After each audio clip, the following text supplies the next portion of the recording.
হয়, আজি আমি জাতীয় সংগ্ৰামী মহিলা পৰিষদ তথা জাগৃত নাৰী সমাজ একলগ হৈ পেলাই শিৱসাগৰ সদৰ থানাত এই ইউনিছ তামুলী নামৰ ব্যক্তিজনৰ ওপৰত এজাহাৰ দাখিল কৰিছোঁ।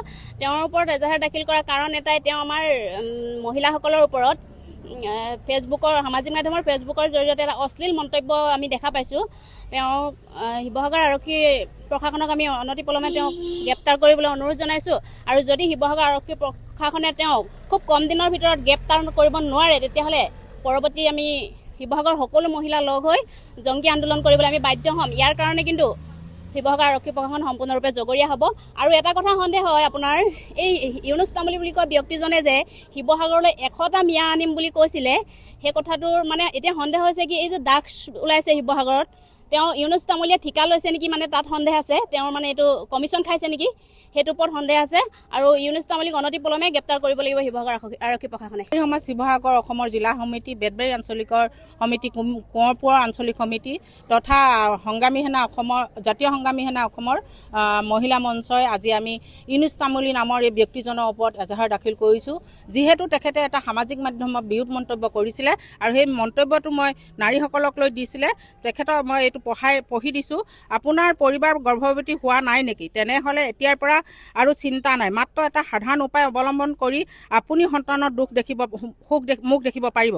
কামটো হ'ল পুৱা গধূলি মিয়া মিয়া বুলি 2-3 বাৰ পোষ্ট দিয়ক, চাব আপোনাৰ পৰিবাৰে কোলাতেক সপ্তাহৰ ভিতৰত সন্তান প্ৰাপ্তি হোৱাৰ সুখ অনুভৱ কৰিব।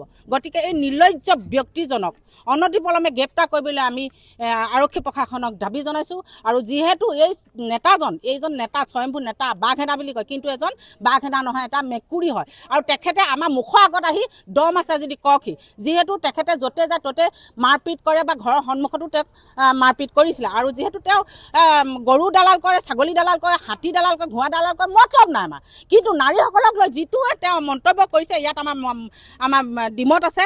কাৰণ কেলৈ নাৰীসকলৰ ওপৰত মিয়াৰ লগত তেওঁ তুলনা কৰিছে।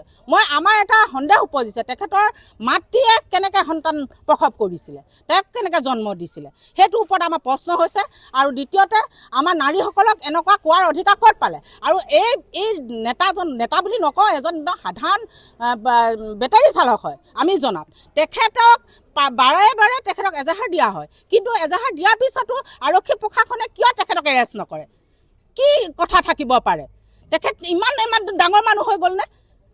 সাধাৰণ এজন মানুহ, যেনে নাৰী জাতিটোক ইমান অপমান কৰিব পাৰে? আমি জাগৃত নাৰী সমাজ কিন্তু কোনো কাৰণত ক্ষান্ত নাথাকোঁ। এইবাৰ তেখেতক এৰেষ্ট কৰিবই লাগিব, অন্যথা কিন্তু আমি প্ৰতিবাদ কৰিবলৈ বাধ্য হ'ম। যিকোনো খবৰৰ বাবে যোগাযোগ কৰক আমাৰ এই নম্বৰত 9181 307 2221।